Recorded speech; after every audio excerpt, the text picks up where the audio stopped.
अपन बात कर रहे हैं कि कोई भी किसी भी तरह के ये बेसल गैंग्लिया पढ़ रहे थे और बेसल गैंग्लिया का जो पहला वीडियो अपन ने देख चुके थे कि बेसल गैंग्लिया होता क्या है और उसके 3 तरह के पार्ट्स अपन ने देखे थे उस वीडियो के अंदर कि कॉर्पस स्ट्रेटम, अमाइस डेलोइड बॉडी और कोलोस्ट्रम। और नेक्स्ट पढ़ा था अपन ने कॉर्पस स्ट्रेटम के बारे में। तो अपन बात करते हैं लेंटिफॉर्म न्यूक्लियस के बारे में।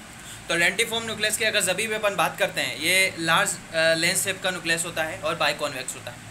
जनरली अपन ने बात करा था कि कोई भी किसी भी तरह के कॉर्टिकल न्यूक्लियस और जो एक 2 तरह के न्यूक्लियस होते हैं, कोई भी किसी भी तरह के, अपन ने कहा था कि जो कोई भी किसी भी तरह का कॉर्पस सिस्टम के अंदर 2 तरह के न्यूक्लियस होते हैं, कोडेड न्यूक्लियस और एक लेंटिफॉर्म न्यूक्लियस। कोडेड न्यूक्लियस के बारे में अपन डिस्कस कर चुके थे पहले वाले वीडियो के अंदर, और अब इस वीडियो के अंदर अपन लेंटिफॉर्म न्यूक्लियस के बारे में डिस्कस करेंगे।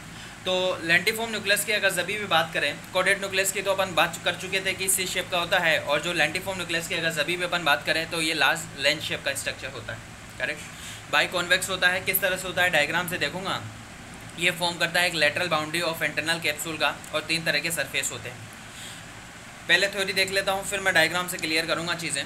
सबसे पहले लेटरल सरफेस के बारे में बात करूँगा। ये एक कॉन्वेक्स है और ये रिलेटेड होता है एक एक्सटर्नल कैप्सूल से। सेकंड होता है कोलोस्ट्रम से, और नंबर थर्ड लेयर होती है आउटर मोस्ट कैप्सूल, और फिर होता है इंसुला।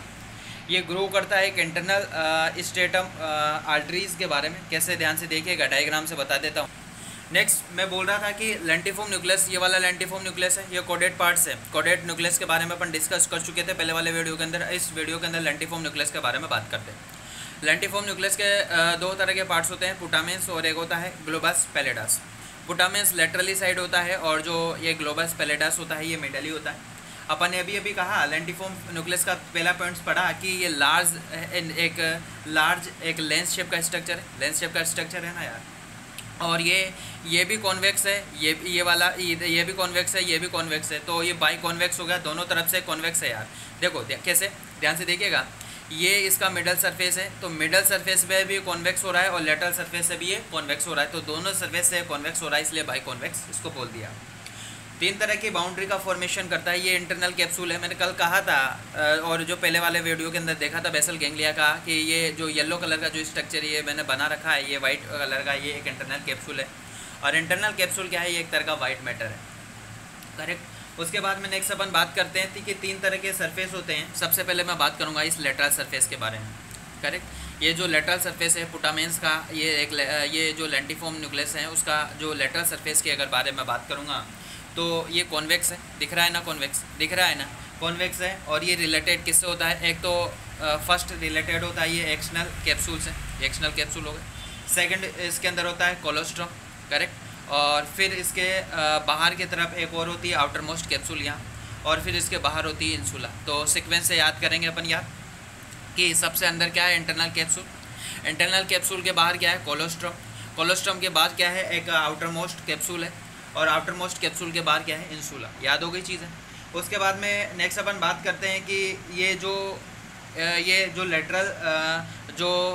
लेटरल साइड है इस इंटरनल कैप्सूल की, इस लेंटिफॉर्म न्यूक्लियस की, इसके अंदर की तरफ एक लेटरल स्ट्रेटम आर्टरी अंदर की तरफ ग्रो करती है। करेक्ट। उसके बाद में नेक्स्ट मैं बात करूंगा इंफीरियर सरफेस के बारे में। ध्यान से देखिएगा। तो इंफीरियर सरफेस के बारे में बात कर रहा हूं। तो इंफीरियर सरफेस है, ये रिलेटेड होता है कोई भी किसी भी तरह का सब lentiform parts of internal capsule से, और ये सेपरेट होता है एक ऑप्टिक ट्रैक्ट और टेल ऑफ कोडेड न्यूक्लियस, और नेक्स्ट है inferior horn of internal ventricles होता है। किस तरह से होता है, ध्यान से देखिएगा। मैंने अभी कहा कि जो इंफीरियर सरफेस था उसका वो रिलेटेड कितना था, सब लेंटिफॉर्म। मतलब लेंटिफॉर्म है, उसके अंदर की तरफ जो इंटरनल कैप्सूल है उसके अंदर की तरफ जो पार्ट्स है उससे सेपरेट होता था। ये 3 तरह के पार्ट से सेपरेट होता है। एक तो ऑप्टिक ट्रैक्ट से सेपरेट होता है, एक टेल है कोडेड की, कोडेड है इसकी, कोडेड की ये कोडेड पार्ट्स है ना यार, इस कोडेड पार्ट्स की ये टेल है, इससे सेपरेट होता है। और एक इसका जो इन्फीरियर हॉर्न है लेटरल वेंट्रिकल्स का, इससे सेपरेट होता है। और एक कोई भी किसी भी तरह का ऑप्टिक ट्रैक्ट से ये सेपरेट होता है। करेक्ट। उसके बाद में देखिएगा मिडल सरफेस के बारे में। ध्यान से देख, मिडल सरफेस के बारे में मैं बात कर रहा था। तो मिडल सरफेस है ये भी मैंने कहा था कि जो कोई भी किसी भी तरह का लेटरल सरफेस भी कॉन्वेक्स है और मिडल सरफेस भी कॉन्वेक्स है। फ़र्क इतना सा है कि मिडल सरफेस है वो ज़्यादा कॉन्वेक्स है इन कंपैरिजन करें लेटरल सरफेस है। उसके बाद में नेक्स्ट अपन बात करते हैं कि जो मिडल सरफेस है ये रिलेटेड होता है 3 तरह के स्ट्रक्चर से रिलेटेड होता है। कोई इंटरनल कैप्सूल, और सेकंड है कोई भी किसी भी तरह का कोडेड न्यूक्लियस, और नेक्स्ट है थैलामस। उसके बारे में नेक्स्ट अपन ने वहाँ पे लेटरल सरफेस के अंदर देखा था कि अंदर से बाहर जा रहे थे। सबसे अंदर था इंटरनल कैप्सूल, फिर कोलोस्ट्रम, और फिर आउटर मोस्ट कैप्सूल, और फिर इंसुला। सीक्वेंस से याद किए थे, उसी प्रकार यहाँ पे भी सीक्वेंस से याद करना पड़ेगा। एक इंटरनल कैप्सूल, फिर उसके बाद में कोडेड न्यूक्लियस होता है, थैलामस होता है। किस तरह से होता है मैं डायग्राम से बता देता हूँ, ध्यान से देखिए। मैंने अभी ये भी कहा कि कोई भी किसी भी तरह का जो मिडल सरफेस है, ये वाला मिडल सरफेस है, तो और ये वाला लेटरल सरफेस है लेंटिफॉर्म न्यूक्लियस का, तो ये मिडल सरफेस है। ये भी कॉन्वेक्स है मैं मानता हूँ, पर ये लेटरल सरफेस, पर ये मिडल वाला है, ये तो थोड़ा ज़्यादा कॉन्वेक्स है। ये तीन तरह के स्ट्रक्चर से रिलेटेड होता है। एक इंटरनल कैप्सूल, ये वाला स्ट्रक्चर है ना पूरा, ये इंटरनल कैप्सूल से रिलेटेड है। सेकंड ये कोडेड पार्ट से रिलेटेड है, और थर्ड ये थैलामस से रिलेटेड है। करेक्ट। उसके बाद में नेक्स्ट मैं बात करूंगा, ध्यान से देखिएगा। उसके बाद में नेक्स्ट मैं बात कर रहा था कि कोई भी किसी भी तरह का लेंटिफॉर्म न्यूक्लियस होता है। मैंने पहले वाले वीडियो के अंदर भी बताया था कि लेंटिफॉर्म न्यूक्लियस होता है, ये दो तरह के पार्ट्स में डिवाइड होता है। किसके मदद से? Thin lamina of white matter. White matter मतलब कोई भी किसी भी तरह का एक इंटरनल कैप्सूल है, उस इंटरनल कैप्सूल कोई वाइट मैटर बोलते हैं अपन जनरली, और उसकी वो सेपरेट करता है। दो तरह के पार्ट्स होते थे, पुटामेंस और ग्लोबल पैलेडस, अपन ने देखा था वहाँ पे। पुटामेंस के बारे में अपन ने देखा था कि ये लेटरल साइड्स था और लार्जर पार्ट्स था, करेक्ट। और ये स्ट्रक्चरली अगर बात करें तो ये कोडेड न्यूक्लियस हैं, उसके सिमिलर है इसका स्ट्रक्चर, और ये कंटेन करता है दो स्मॉल सेल। किस तरह से होता है डायग्राम से बता दूंगा एक बार फिर से, वैसे मैं डिस्कस कर चुका है इसके बारे में। ग्लोबस पेलोडस के बारे में जब भी बात करता हूँ, ये स्मॉलर होता है और एक मिडल पार्ट्स होता है, बना होता है लार्ज मोटर सेल से। किस तरह से होता है देखिएगा। कि दो तरह के पार्ट्स है, जो ये एक कोई भी किसी भी तरह का जो वाइट मैटर है, मतलब थिन लिम्फ है वाइट मैटर की, मतलब इंटरनल कैप्सूल है, ये डिवाइड करता है दो कोई भी किसी भी तरह के ग्लोबलस पेलोडस और एक पुटामेंस को। दो तरह के पार्ट्स होते हैं। अपन ने कहा था कि जो पुटामेंस है ये वाला, ये एक लार्जर बड़ा पार्ट दिख रहा है ना यार, है कि, और ये जो ग्लोबस पेलेडस है ये स्मॉल पार्ट से दिख रहा है। उस पुटामेंस के बारे में जब भी मैं बात करता हूँ, ये लेटरल पार्ट से, लेटरल साइड है, करेक्ट। और इसका जो स्ट्रक्चर होता है ये कोडेड न्यूक्लियस की तरह सिमिलर है। क्यों? क्योंकि मैंने कहा था कि कोडेड है वो भी सी शेप का होता है, ये भी सी शेप का नज़र आ रहा है ना यार, है कि नहीं, दिख रहा है ना यार। उसके बाद में ये दो कंटेन करता है, दो छोटे छोटे सेल कंटेन करता है। ग्लोबस पेलेडस के बारे में जब भी बात करता हूँ, मैंने कहा था कि एक स्मॉलर पार्ट से, मिडली पार्ट से जनरली, और ये बना होता है लार्ज मोटर सेल से बना होता है, करेक्ट। उसके बाद में नेक्स्ट मैं बात करूँगा कि morphological division of corpus stratum के बारे में, ध्यान से देखिएगा। तो कोई भी किसी भी तरह के morphological division of corpus stratum के बारे में जब भी बात करते हैं, दो तरह के पार्ट्स होते हैं यार। एक होता है पेलियोस्टेर्नम पार्ट्स और एक होता है न्यूस्टेर्नम। पेलियोस्टेर्नम और न्यूस्टेर्नम नाम से पता चल रहा है कि जो प्रिमिटिव और जो पुराना पार्ट्स हैं, और वो तो है पेलियोस्टेर्नम, और जो लेटेस्ट और जो एक मॉडर्न जो पार्ट्स है वो है न्यूस्टेर्नम, करेक्ट। तो पेलियोस्टेर्नम के बारे में अपन ने कहा था कि ये एक ओल्डर और प्रिमिटिव पार्ट्स होता है, और ये प्रेजेंट होता है बाई ग्लोबस पेलेडस। ग्लोबस पेलेडस क्या था यार, कि जो लेंटिफॉर्म न्यूक्लियस था, इसके दो पार्ट्स थे, ग्लोबस पेलेडस जो एक मिडली साइड्स होता है, ये भी देखा था मैंने, और एक होता है पुटामेन जो एक लेटरली साइड्स होता है। तो पुटामेंस तो न्यूस्टेर्नम का फॉर्मेशन करता है, और ये एक कोई भी किसी भी तरह का पेलियोस्टेर्नम पुराने का ग्लोबस पेलेडस करता है। न्यूस्टेर्नम मोर रिसेंट में डेवलपमेंट होता है। ये रिप्रेजेंट करता है कोई भी किसी भी तरह का कोडेड न्यूक्लियस और पुटामेंस और ऑफ लेंटिफॉर्म न्यूक्लियस के, करेक्ट। उसके बाद में नेक्स्ट इसको स्ट्रेटम बोलते हैं। अपन ने वहाँ पे पहले वीडियो के अंदर देखा था कि कोई भी किसी भी तरह के या कोडेड प्लस पुटामेंस की अगर बात की जाए, तो उसको मैंने वहाँ पे एक कहा था कि कोडेड प्लस पुटामेंस को एक स्ट्रेटम बोला जाता है, करेक्ट। कोडेड प्लस पुटामेन को स्ट्रेटम बोला जाता है, और स्ट्रेटम की क्या है, एक न्यूस्टेर्नम के अंदर फॉर्मेशन होता है, करेक्ट। और फिर ये न्यूस्टेर्नम बोला, फिर मैंने कहा था कि ग्लोबस पेलेडस अगर मिला दूँ तो उसको वो मिलके कॉर्पस स्ट्रेटम। किस तरह से, ध्यान से देखिएगा। मैंने कहा था वहाँ इस पहले वीडियो के अंदर कि कोडेड क्या बनाता है, एक स्ट्रेटम, और स्ट्रेटम कौन सा, न्यूस्टेर्नम जो लेटेस्ट डेवलपमेंट होता है। और फिर इसकी पुटामेंस, इस स्ट्रेटम के अंदर ग्लोबस पेलेडस अगर मिला दूँ तो कॉर्पस स्ट्रेटम है उसका फॉर्मेशन कर देता है। और पुटामेंस और ग्लोबस पेलेडस है, ये एक लेंटिफॉर्म न्यूक्लियस जनरली बनाता है। बीटीसी के अंदर बहुत सारे तरह के नाम दे रखे हैं, आप देख लीजिएगा, वहाँ पे बुक के अंदर अलग अलग तरह के नाम हैं। तो मैं बता दिया वैसे मैं उसके बाद में नेक्स्ट मैं बात करूँगा कि कनेक्शन ऑफ कॉर्पस सिस्टम के अंदर। उसके बाद में कनेक्शन ऑफ कॉर्पस सिस्टम के बारे में देखिएगा। तो मैंने कहा कि कोडेट न्यूक्लियस और जो पुटामिन्स है ये दोनों अफरेंट न्यूक्लियस है, और जो ग्लोबस पैलिडस है ये फ्रेंड न्यूक्लियस। किस तरह से होता है कि जो कोडेट न्यूक्लियस और जो पुटामिन्स होता है ये क्या करता है कि कोई भी किसी भी तरह के फाइबर को रिसीव करता है। मतलब ये क्या करता है कि लेने का काम करता है, क्योंकि अफरेंट है ना, अफरेंट क्या करता है, लेने का काम करता है, और इफरेंट क्या होता है, देने का काम करता है। तो अब क्या किया कि कोई भी किसी भी तरह का जो सेल और जो फाइबर्स होते हैं, जो सेल फाइबर, वो जनरली कोडेट न्यूक्लियस और जो पुटामिन्स ने क्या किया कि रिसीव कर लिया, ले लिए ये, क्योंकि अफरेंट न्यूक्लियस है ये, करेक्ट। फिर ये जब ये ले लिए, फिर उसके बाद में ये ग्लोबस पैलिडस क्या करता है, वो इफरेंट न्यूक्लियस का काम करता है, मतलब वो देने का काम करता है। और वो किसको देता है, वो एक हमारे सेरेबेलम को देता है जनरली। तो जनरली अपन ने क्या कहा कि कोई भी किसी भी तरह के सबसे पहले सेल फाइबर पढ़े, सेल फाइबर को सबसे पहले क्या करते हैं कि कोडेट न्यूक्लियस और जो पुटामिन्स हैं ये क्या है, उसको रिसीव कर लेते हैं, ले लेते हैं। और लेने के बाद फिर क्या करता है कि जो ग्लोबस पैलिडस क्या करता है, उसको दे देता है, और देने के बाद में किसको दे देता है, ये सेरेबेलम को जनरली दे देता है। तो ये सारी की सारी चीज़ें अपन ने देखी थी, और अपन ने देख चुके हैं कि दो तरह के पार्ट्स अपन ने जनरली कि कोई भी किसी भी तरह का कोडेट न्यूक्लियस के बारे में अपन देख चुके, लेंटिफॉर्म न्यूक्लियस के बारे में भी देख चुके, और नेक्स्ट अपन को ये कॉर्पस स्ट्रेटम के पार्ट्स हैं। सेकंड पार्ट्स था उसका अमाइस डोलर पार्ट्स, और ये जब हम एक लिम्बिक सिस्टम पढ़ेंगे, ये अपन ने छोटी सी चीज़ें मेंशन कर दी थी वहाँ पे डायग्राम के अंदर कि अमाइस डोलर पार्ट से लिम्बिक सिस्टम का फॉर्मेशन करता है।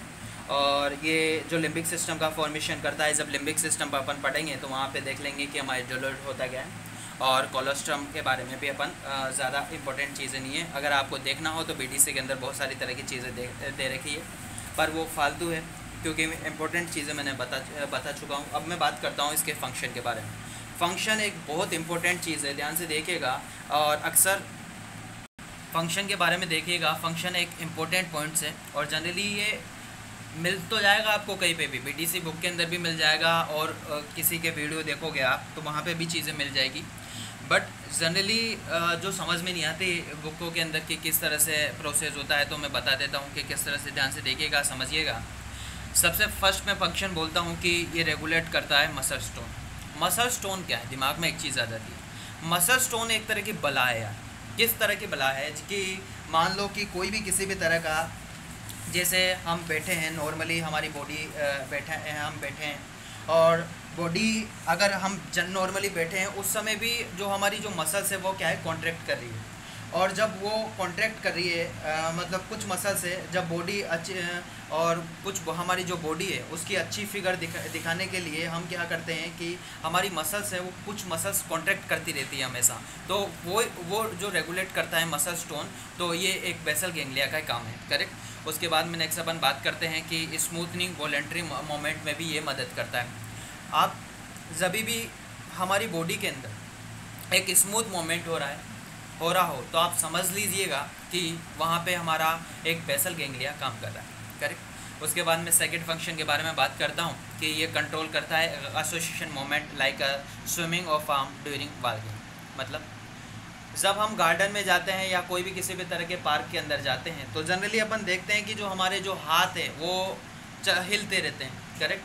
हम देखें और उसको नकारना चाहे या रोकना चाहे तो हम रोक भी सकते हैं हमने हमारे हाथ को, पर वो जब भी तो वो किसके कारण हो रहा है, वो हमारे बेसल गैंग्लिया के कारण होता है जनरली। तो जब भी आप गार्डन में जाओ, पार्क में जाओ या कहीं पे भी जगह जाते हो, जब भी अपने हाथ हिलते रहते हैं चलते समय, तो आप समझ लीजिएगा कि वहाँ पे हमारा बेसल गैंग्लिया है, वो बेसल गैंग्लिया काम कर रहा है, करेक्ट। उसके बाद में नेक्स्ट हम बात करते हैं कि कोई भी किसी भी तरह का ये कंट्रोल करता है कोऑर्डिनेट मूवमेंट और डिफरेंट पार्ट ऑफ बॉडी एक इमोशनल एक्सप्रेशन। कैसे कि जब कोई भी किसी भी तरह का हम क्या करते हैं कि जब कभी कभी हम क्या करते हैं कि बोलते बोलते कुछ काम करते रहते हैं और उस समय भी बोलते रहते हैं, या बोलते बोलते कुछ काम करते हैं, तो एक कोऑर्डिनेट मोमेंट करते हैं। तो कोऑर्डिनेट मोमेंट को करने के लिए भी हमारे ये कुछ इमोशनल एक्सप्रेशन है जो बोलते बोलते समय भी अपन कोऑर्डिनेट मोमेंट करते रहते हैं, तो वो उसके अंदर भी यह एक जो बेसल गैंग्लिया है यही मदद करता है, यही इसका फंक्शन है। उसके बाद में थर्ड अपन बात करते हैं कि ये इन्फ्लुएंस करता है एक प्रे सेंट्रल मोटर कॉर्टेक्स, जो सपोज करता है एक कॉर्टेक्स एक्शनल पिरामिड्स एक्टिविटी ऑफ बॉडी। ध्यान से देखिएगा क्या होता है कि कोई भी किसी भी तरह के जो प्रोसीडर जो गाइरस होता है हमारा जो मोटर कॉर्टेक्स एरिया, ये क्या करता है कि एक्स्ट्रा पिरामिडल एक्टिविटी होती है, उस एक्स्ट्रा पिरामिडल एक्टिविटी में मदद करता है। और इनिशियली में अपन ने जब बेसल गैंग्लिया पढ़ा था तो वहाँ पे एक पॉइंट पढ़ा था कि बेसल गैंग्लिया के फीचर्स के बारे में देखा था अपन ने। वहाँ पे एक फीचर देखा था मैंने कि बेसल गैंग्लिया क्या है कि सेल बॉडी का एक कलेक्शन है, करेक्ट। और जो बेसल गैंग्लिया की डेफिनेशन देखी थी अपन ने वहाँ फीचर्स के बारे में कि basal ganglia are sub corticals intra cerebrum masses of a grey matter forming important part of a extra pyramidal system. वहाँ पे देखा था कि जो एक्स्ट्रा पैरामिडल सिस्टम होता है उसका इम्पोर्टेंट पार्ट है, ये फॉर्म करता है। तो यहाँ पे भी अपन देख चुके हैं कि एक्स्ट्रा पेरिटोनियम एक्टिविटी है उसका फॉर्मेशन करता है। उसके बाद में नेक्स्ट अपन बात करते हैं कि कोई भी किसी भी तरह के जो ये क्या करता है कि जनरली क्या होती है हमारा जो सेरेबेलम है, वो सेरेबेलम क्या करता है कि कोई भी किसी भी तरह का इनपुट, सबसे पहले हमारी बॉडी के अंदर जो इनपुट सिग्नल जाते हैं वो एक स्पाइनल कोड से जाते हैं, और स्पाइनल कोड से किसके अंदर जाते हैं, वो सेरेबेलम के अंदर जाते हैं, करेक्ट। हमारी बॉडी के अंदर सबसे पहले जो सिग्नल जाते हैं वो सेरेबेलम के अंदर जाती है। सेरेबेलम सबसे पहले इफेक्ट करती है हमारी बॉडी, उसके बाद में फिर अदर पार्ट्स के अंदर जाते हैं बॉडी के अंदर। और जो सेरेबेलम के अंदर जाते हैं वो सबसे पहले किसके द्वारा जाते हैं, वो स्पाइनल कोड्स के अंदर जाते हैं। उस तरह के फंक्शन इसके अंदर जनरली नहीं होते बेसल गैंग्लिया के अंदर। उसके बाद में नेक्स्ट अपन बात करते हैं, फिर भी उस तरह के ये एक सेरेबेलम की तरह एक स्पाइनल कोड से एक इनपुट सिग्नल रिसीव नहीं करता, बट फिर भी ये क्या करता है कि कोई भी किसी भी तरह का कोजेनेटिव फंक्शन में काम करता है। अब कोजेनेटिव फंक्शन क्या होता है कि कोई भी किसी भी तरह का अटेंशन, कोई भी किसी भी तरह का अटेंशन के लिए मेमोरी डिसीजन करना है, प्रॉब्लम सॉल्विंग करना है, डिसीजन मेकिंग, उनमें भी मदद करता है, करेक्ट। उसके बाद में नेक्स्ट अभी मैंने क्या कहा कि ये जो सेरेबेलम है ये वैसे जनरली तो स्पाइनल कोड से इनपुट सिग्नल तो रिसीव नहीं करता स्पाइनल कोड्स की तरह, बट फिर भी ये कोजेनेटिव फंक्शन करता है, जैसे अटेंशन, मेमोरी, डिसीजन मेकिंग और प्रॉब्लम सॉल्विंग में मदद करता है। उसके बाद में नेक्स्ट है कि ये हेल्प करता है कॉर्टेक्स उसके बाद में नेक्स्ट अपन बात करते हैं कि कोई भी किसी भी तरह के मोमेंट ऑफ सब कॉन्शियसनेस में मदद करता है। किस तरह से, ध्यान से देखिएगा कि इससे पहले कभी कभी जो मोमेंट होते हैं, जैसे अपन ने देखा था कि गार्डन में जाते हैं और पार्क के अंदर जाते हैं तो हमारे जो हाथ हिलने वाली जो टेक्निक अपन ने देखी थी, उसी प्रकार और उसी तरह हम क्या होते हैं कि जब जैसे जैसे बड़े होते हैं, जैसे जैसे हमारी उम्र बढ़ती है, वैसे वैसे कुछ मोमेंट ऐसे होते हैं जो अपने आप ही मोमेंट होते हैं जो हमें दिखाई नहीं देते। मतलब ऐसे मोमेंट अपन वॉलेंट्री भी नहीं बोल सकते यार उनको, मतलब वो एक वॉलेंट्री, एक तरह से वॉलेंट्री भी नहीं होते, बट जो अपने आप मतलब ऐसे मोमेंट होते हैं हमें पता ही नहीं चलता। तो ऐसे मोमेंट्स भी क्या कौन करवाता है, एक बेसल गैंग्लिया का फंक्शन। तो जनरली ये लिखा हुआ है कि ये कॉर्टेक्स है in executive learning of patterns of a moment of a some consciousness में मदद करता है। उसके बाद में नेक्स्ट अपन बात करते हैं कि जो कॉर्पस स्ट्रेटम और जो सेरेबेलम और मोटर एरिया ऑफ सेरेबेलम है, ये क्या करता है, तीनों मिलके क्या करता है, मैंने क्या कहा, सेरेबेलम हुआ और सेरेब्रम का मोटर एरिया और कॉर्पस स्ट्रेटम, ये तीनों मिलके क्या करता है, planning, executive and control movement करता है। किस तरह से, अगर कोई भी किसी भी तरह का पर्सन है, अगर जैसे वो चल रहा है तो उसके आगे जैसे गड्ढा आ गया, तो गड्ढे को वो किस तरह से फेस करेगा, कि किस तरह से कूदेगा, तो उसके बारे में प्लानिंग बनना, उसको किस तरह से फेस करना है, एग्जीक्यूट करना, और किस तरह से मोमेंट को कंट्रोल करना है, ये जो सारा का सारा जो काम करता है, ये तीन करते हैं, ये कॉर्पस स्ट्रेटम, सेरेबेलम और जो सेरेब्रम का मोटर एरिया, करेक्ट, ये करता है। जनरली होता क्या है, आगे जाके अपन पढ़ेंगे कि जो मोटर एरिया जो सेरेब्रम है ये इनिशिएट करवा देता है, बट उसकी जो प्लानिंग कौन करता है, ये तीनों कर, ये मैं आगे जाके बताऊँ, अभी पढ़ूंगा नेक्स्ट एक फंक्शन कि जो कॉर्पस स्ट्रेटम और जो सेरेबेलम है ये तो प्लानिंग करते हैं, बट इनिशिएट कहाँ कौन करता है, वो सेरेब्रम करता है। ये दोनों इनिशिएट नहीं करते यार कि किस तरह से करना है, ये तो बस प्लानिंग करते हैं दोनों, बट इनिशिएटिंग का काम कौन कर रहा है, सेरेब्रम का जो मोटर एरिया है वो इसका काम है। नेक्स्ट फंक्शन पढ़ते हैं, 7th फंक्शन, ध्यान से देखिएगा, आगे देखिएगा। उसके बाद में जो 7th फंक्शन है कॉर्पस स्ट्रेटम और जो सेरेबेलम की अगर बात की जाए तो जनरली क्या है कि जो कॉर्पस स्ट्रेटम और जो सेरेबेलम है ये कोई भी किसी भी तरह के स्पाइनल कोड्स को डायरेक्ट सिग्नल नहीं भेजते, करेक्ट। बट ये सिग्नल डायरेक्ट स्पाइनल कोड्स को तो सिग्नल नहीं भेजते, पर ये क्या करते हैं कि सेरेबेलम कॉर्टेक्स को सिग्नल भेजेंगे। और जब सेरेबेलम कॉर्टेक्स को जब सिग्नल भेजेंगे तो सेरेबेलम कॉर्टेक्स को कहेंगे कि मतलब ये उसको मतलब बता देंगे कि ये काम करना है, कि इस तरह से इस काम करना है। तो फिर जो सेरेबेलम कॉर्टेक्स है वो स्पाइनल कॉर्ड को सिग्नल भेजेगा और फिर मतलब वो काम होगा। मतलब अपन बोल सकते हैं कि जो कॉर्पस स्ट्रेटम और जो सेरेबेलम है ये डायरेक्ट खुद एक स्पाइनल सिग्नल नहीं भेजता, ये पहले एक सेरेबेलम कॉर्टेक्स को सिग्नल भेजता है, फिर सेरेबेलम कॉर्टेक्स एक स्पाइनल कॉर्ड को सिग्नल भेजता है, करेक्ट। और ये किसके द्वारा, ये एक मोटर कॉर्टेक्स और एक्स्ट्रा पिरामिडल फाइबर्स के द्वारा होता है। तो जनरली लिखा है कि कॉर्पस स्ट्रेटम एंड सेरेबेलम हैं बिना स्पाइनल कॉर्ड्स को सिग्नल नहीं भेजते, बट ये मॉडिफाई होते हैं एक कोई भी किसी भी तरह के स्पाइनल कॉर्ड्स को जो मॉडिफाई होता है किसके द्वारा होता है, मैंने कहा था सेरेबेलम कॉर्टेक्स के द्वारा, एक मोटर कॉर्टेक्स और एक्स्ट्रा पिरामिडल फाइबर के द्वारा होता है। लास्ट एंड फाइनल पॉइंट्स है फंक्शन के बारे में कि बेसल गैंग्लिया है ये और जो सेरेबेलम है, मैंने अभी उससे कहा था जो 6 पॉइंट पढ़ा था वहाँ पे कि जो बेसल गैंग्लिया और जो सेरेबेलम है ये शुरू नहीं करता, इनिशियल मोमेंट नहीं करता, बट ये जो मोटर जो कमांड होता है उसको एडजस्ट करने का काम तो करता है, ये प्लानिंग तो करता है कि किस तरह से एडजस्ट करना है मोटर कमांड को, कि किस तरह से उसको ये करना है, बट उसको ये इनिशिएट नहीं करता है। इनिशिएट करने का जो काम करता है वो कोई भी किसी भी तरह का जो सेरेबेलम है उसका जो मोटर एरिया है वो जनरली करता है। तो इस वीडियो के अंदर अपन ने कोई भी किसी भी तरह के जो लेंटिफॉर्म न्यूक्लियस के बारे में डिस्कस किया है और कोई भी किसी बेसल गैंग्लिया के लेंटिफॉर्म न्यूक्लियस के बारे में है और उसके जो फंक्शन है, फंक्शन एक इम्पोर्टेंट है, ध्यान से देखिएगा और एक एक पॉइंट को देखिएगा, ये एक इम्पोर्टेंट है, जनरली पूछा जाता है फंक्शन। और पहले वाले वीडियो के अंदर अपन देख चुके हैं कि वास्तव में किस तरह से एक कोडेड न्यूक्लियस होता है, उसके जो पार्ट्स और सारी चीज़ें देख चुके हैं। तो ये यहाँ पे अपना बेसल गैंग्लिया एंड हो जाता है। अगर आपको और चीज़ें देखनी है तो कोई भी BDC के अंदर बहुत सारी तरह की चीज़ें दे रखी है, बट मैंने इंपॉर्टेंट चीज़ें बता चुका कि बेसल गैंग्लिया जनरली होता क्या है। इतना अभी अगर आप लिख दोगे तो इतना सफिशिएंट है एग्ज़ाम के लिए और एग्ज़ाम पॉइंट्स के हिसाब से। Thank you.